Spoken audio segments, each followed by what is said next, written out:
Pessoal, bom dia a todos, espero que vocês estejam bem. Vamos agora para a última aula desse PET 4, que o tema recorrente é o clima, dessa quarta apostila que o Estado colocou aí para a gente, né?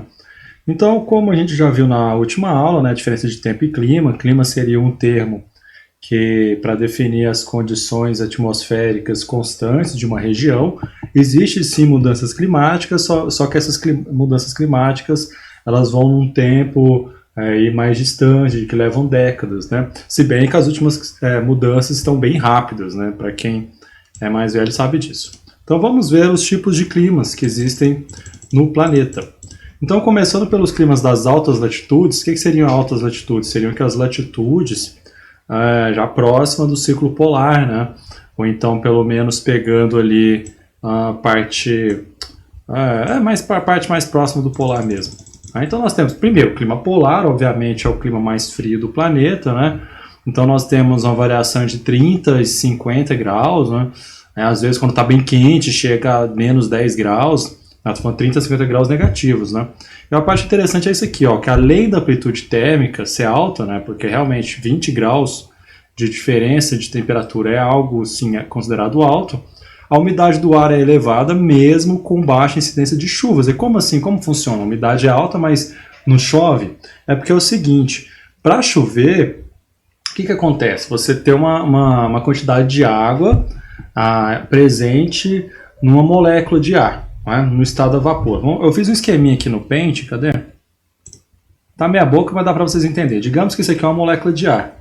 Tá? Essa aqui é a quantidade de água que está no estado a vapor, nessa molécula de ar. Então, digamos que aqui esteja, sei lá, 50% de umidade em relação ao ar. Né? A umidade relativa do ar está em 50% aqui. Então, para que ocorra precipitação, que seria a chuva no caso, né? Uma neve pode ser também, o que aconteceria? Essa molécula de ar teria que diminuir. Né? E ela diminui, na verdade, quando a temperatura ela também diminui. Tem essa tendência, tá? Mesmo ela diminui um pouquinho, a molécula de ar diminui um pouquinho, essa quantidade, tem outros fatores também, mas normalmente é isso aqui. Aí a umidade do ar ela fica mais representativa, né? Percebam que as duas moléculas estão em tamanhos diferentes, né? Que esfriou. Aí você pensa assim, mas e aí?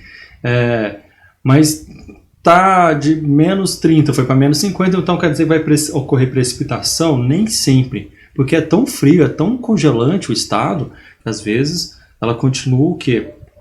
Ela praticamente não muda muito o tamanho da molécula, tá?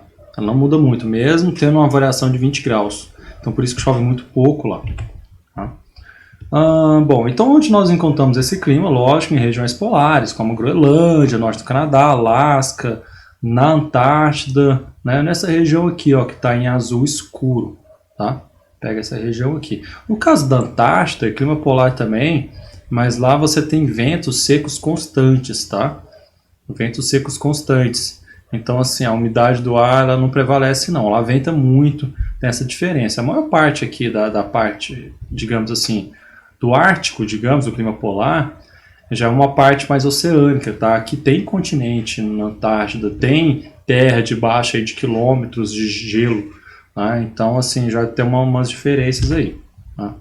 O clima subpolar, que é o clima frio, então ele tem verões mais frescos, né, tipo bem mais quentes que o clima polar, chega aí 10 graus já positivos. O inverno é bastante frio, temperatura baixa aí, menos 20 até, né? Então é aquele clima que tem pega essa região aqui, ó, parte da Rússia, da Escandinávia, do Canadá, tá? É um clima que prevalece a chamada floresta boreal, aquela floresta de pinheiro, sabe aquele pinheiro de Natal? Então, o tipo de clima lá é justamente o clima frio ou subpolar. Bom, continuando, pegando os climas agora de médias latitudes, que equivale à zona temperada do planeta, né? Nós temos o clima temperado. O clima temperado é aquele clima de 4 estações bem definidas. Então, você tem um inverno bem rigoroso, que neva, tem um verão bem rigoroso, chega a 40 graus, você tem a primavera e o outono com aquela imagem clássica, aquela que a gente vê no desenho animado, entendeu? Que a gente vê lá no Pica-Pau, sei lá se vocês já viram isso aí. Então pega essa parte aqui, ó, principalmente. Então nós temos clima continental ou marítimo. Qual que é a diferença aqui? Está mais próximo do oceano ou não? não é bem proximidade, mas se recebe mais massas oceânicas ou se recebe mais massas continentais, tá? Mas todos eles têm essa prevalência. Então você pega parte do Canadá, dos Estados Unidos, né? Da Europa Ocidental, principalmente. Aqui já pega uma parte da Rússia também, do leste europeu, que seria mais um temperado continental. Uma parte aqui da Austrália, do Japão, da China, do Chile, um pedacinho também, bem pequeno. Não, acho que nem pega na Argentina, pega mais ao Chile aqui na América do Sul. E um pedacinho, às vezes, aqui, não, aqui é subtropical, na África do Sul não pega não. Então é isso, é Canadá, Estados Unidos, Europa Ocidental, parte da Europa Oriental, Rússia, China, Japão, Nova Zelândia aqui e Austrália. Tá? Então tem essa diferença, né? Se o clima é temperado, ele é oceânico, você recebe mais massas oceânicas, né? Então ele vai ser mais úmido, vai ter invernos menos rigorosos por causa da influência da umidade oceânica. Porque é o seguinte, a água demora mais para esfriar e demora mais para esquentar. Enquanto o continente está bem, digamos assim, bem frio, a água ela tem um calor ainda que ela ameniza, digamos assim, o inverno nessas regiões. Lembra da piscina, como é que é? Normalmente de manhã a piscina, a água está sempre fria e o melhor momento de nadar é mais à noite, né? Porque já passou o dia, está de noite, mas a água vai demorar para esfriar, né? Então a água vai estar mais quentinha, mais ou menos essa lógica que a gente segue. O clima subtropical nós temos aqui no Brasil, né? Temos aqui na América do Sul, pega a parte dos Estados Unidos também, né? No sul dos Estados Unidos principalmente, pega aqui o Rio Grande do Sul, por exemplo, né? Parte do sul do Brasil, de Santa Catarina e Paraná também, né? Todo o Uruguai, parte da Argentina, aí sim África do Sul, parte da Austrália, tá? Então faz aquela transição, na verdade, entre o clima tropical e o clima temperado, uma faixa de transição. Então não é tão rígido assim como o temperado, né? As 4 estações não são tão bem definidas, mas também não é aquelas 12 estações bem definidas como é típico do clima temperado. Desculpa, clima tropical, tá? O Mediterrâneo é interessante, porque o Mediterrâneo, que apesar que não tem só no Mediterrâneo, né, a gente vai ver que o clima mediterrâneo nós temos aqui no entorno, né, do mar Mediterrâneo, obviamente, pega essa parte da Califórnia, nos Estados Unidos, pega a parte do Chile, a parte também da Austrália também aparece, esse pedacinho aqui ó, que eu estou mostrando na seta, tá? E da África do Sul também. Então ele é interessante porque é um clima que é o contrário do nosso, você tem 2 estações bem definidas também, só que o verão lá que é seco e o inverno que é úmido, não é diferente do nosso aqui. Então o que acontece? No verão é muito comum ter queimadas, então você fica esperto, sempre tem notícia de queimada nos Estados Unidos, na região da Califórnia, queimadas na Austrália, é muito comum isso por causa dessa característica, quente e seco no verão e pega fogo, né, em regiões de matas. Já as regiões de climas, né, das baixas altitudes, agora vai incluir o nosso, né, que fica justamente na zona intertropical, nós temos o clima equatorial, que é o clima típico da Amazônia, né, das florestas equatoriais, as florestas super úmidas, só porque é super úmido não quer dizer que pega fogo, hein, fica esperto, pega fogo sim, a gente está vendo. Então pega a floresta amazônica, a floresta do Congo, lá na África, a floresta da Indonésia também, no Sudeste Asiático. Então são as regiões próximas do linha do Equador, que tem uma grande quantidade de energia luminosa por causa da região, e também chove bastante, né, acima de 2.000 milímetros por ano.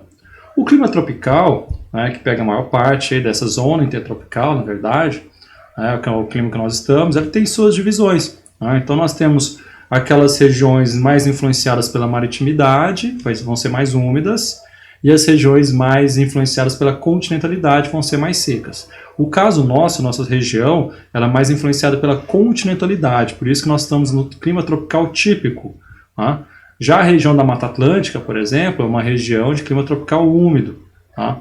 Então, assim, lá também tem 2 estações bem definidas como a nossa, só que a nossa é muito mais bem definida, digamos assim. Nós temos um período de seca muito mais prolongado que as regiões de Mata Atlântica, aqui no Cerrado. Então, existe essa diferença por causa da diferença da maritimidade e continentalidade, mas ambos são climas tropicais, né? Um é típico, o outro é úmido ou litorâneo, né? Nós também tem como clima continental, tropical continental, e também temos o clima tropical de altitude, que pega boa parte de Minas Gerais.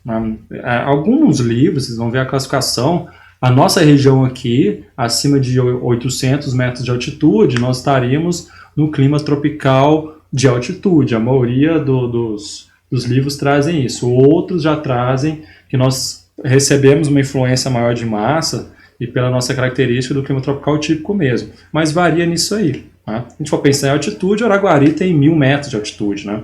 O aeroporto aqui em Uberlândia ultrapassa dos 900 metros de altitude. Então isso aí varia. Mas nós temos uma característica muito próxima, muito mais próxima do clima tropical típico. Né? Quando a gente fala clima tropical de altitude, lembra mais do sul de Minas, zona da Mata Mineira também, a gente tem uma diferença boa na média de temperatura, né? Que é bem mais quente. O clima desértico, né? É óbvio, né, que o clima desértico ele é bastante seco, ele tem, por ser seco, falta umidade, então a água ela é um grande regulamentador da temperatura. Então o que acontece? No deserto ele pode chegar aí a temperaturas altíssimas durante o dia, 50 graus, né, e pode chegar a temperaturas negativas à noite. É porque falta umidade, o que acontece? A amplitude térmica é muito alta. Regiões pouco úmidas têm amplitude térmica, tem uma variação da temperatura ao longo do dia muito alta. Então, o deserto são regiões, né, com chuvas muito irregulares, inferiores a 250 milímetros por ano, que é muito pouco. E o semiárido, normalmente, ele faz uma transição entre desertos e regiões mais úmidas. Só que o Brasil, nós temos um semiárido muito especial, que é a região da Caatinga, que é essa região aqui, ó. Ela não faz transição entre regiões desérticas e regiões mais úmidas, como aqui, ó, como o Sahel, lá no Saara, por exemplo. Né? Então, por isso que ela é bem especial mesmo, essa região. É uma região única, é o único bioma, é um bioma exclusivo brasileiro, a Caatinga. Ela tem essa característica diferente, né, por causa da dinâmica de massas de ar. Ela chove aí cerca de 300 milímetros a 800 por ano. Ela não se encaixa, então, no clima tropical, nem no típico. Ela é, sim, um semiárido. E, finalmente, o frio de montanha. O frio de montanha é interessante porque o condicional principal dele é justamente a altitude. Então, não importa se está na zona temperada ou na zona tropical, na verdade. Então, assim, o que vai caracterizar o frio de montanha é justamente a altitude. Então, nós temos aí nos Andes, no Himalaia, as montanhas rochosas, os Alpes, né? Aquela regra que eu já falei para vocês, quanto maior a altitude, menor a temperatura aqui na troposfera. Então, por isso, são regiões com clima mais seco, e mais frios também, certo? Bom, então vamos agora aos exercícios. Vamos lá. Questão 1. Como podemos dividir tipos de clima de acordo com a latitude? O que muda nas características desses climas? Então, lembre-se que nós temos uma divisão com base no que? Nas zonas climáticas. Né? E as características, quais são o que muda de uma zona climática para outra? É justamente o recebimento, a incidência de energia solar. Tá? Então, vocês vão fazer lógico, vão ter uma resposta mais elaborada que essa que eu dei, mas vai por esse caminho aí que vocês vão acertar. 2.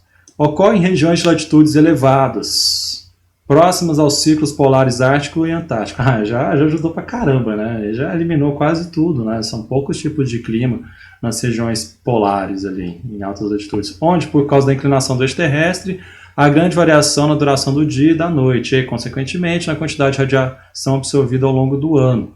É mais ou menos a ideia da questão anterior. Aí também os raios solares sempre incidem de forma oblíqua, sempre. Essas são características de qual clima? Vocês vão escrever o nome dele, pronto, resposta curta e direta. 3. Clima de transição caracterizado por chuvas escassas e mal distribuídas ao longo do ano. De transição, hein? Ocorre tanto em regiões tropicais, onde as temperaturas são elevadas o ano inteiro, quanto em zonas temperadas, onde os invernos são frios. Olha, se voltar um pouquinho, acho que eu fechei o mapa já, mas aquele clima semiárido, digamos, né? Se vocês forem observar, ele não existe só em regiões quentes, não. Um dos semiáridos mais famosos estão lá na Ásia, justamente naquela região da Mongólia. E aqui também é só colocar o nome do clima, qualquer. Questão direta, fácil, tranquilo. Nossa, esse aqui então só a foto, né, já mostra o que é. Levando-se em consideração a paisagem abaixo, descreva as características climáticas que ocorrem ao longo do dia e da noite na região retratada e o porquê ocorre. Então eu quero os dois, hein? Tem que colocar o porquê, ó. Justifique. Né? Quais são as características, né? Aquela que a gente acabou de falar. A gente não, eu falei, vocês estão só ouvindo, né? Então, aquela que eu acabei de falar, né? As características do deserto, não precisa, qual será que esse clima? É a Amazônia? Não, lógico que é o deserto, né? Tá bem óbvio. Então, vocês falam dessa diferença aí, por que existe essa diferença? Eu acabei de falar sobre isso. Finalmente, 5. Após estudar sobre os tipos de clima e suas características, descreva sobre a relação clima e atividades realizadas pelo homem, como estão ligados e se influenciam. Pessoal, esse influencia, obviamente que o clima vai influenciar na atividade, né? Manda um açaizeiro morar lá na região polar, não faz sentido morar no deserto, né? Ou então um esquimó ir para a Amazônia. É lógico que as atividades humanas, elas vão ser influenciadas pelo tipo de clima, não é? Vai ser agricultor lá na Groenlândia, né? Porque é bem diferente, entendeu? Lógico, vai ter, então vocês vão explicar como, já estou dando alguns exemplos aqui, usa a sua lógica para responder. Bom, então por enquanto é isso, eu não sei se vai ter PET 5, né? A gente vai guardar. Mais uma vez, qualquer dúvida me manda por e-mail, que é o jeito mais fácil de eu responder. Não fica atrasando demais, a galera está atrasando muito para responder essas questões, aí depois reclama, a planilha tá... Enfim, tem casos e casos, eu entendo, né? Eu expliquei para vocês que teve falha na planilha, blá blá blá, mas se ficar atrasando demais também não vai reclamar, né? Tem dó. Então é isso aí. Pessoal, até a próxima aula e fiquem bem.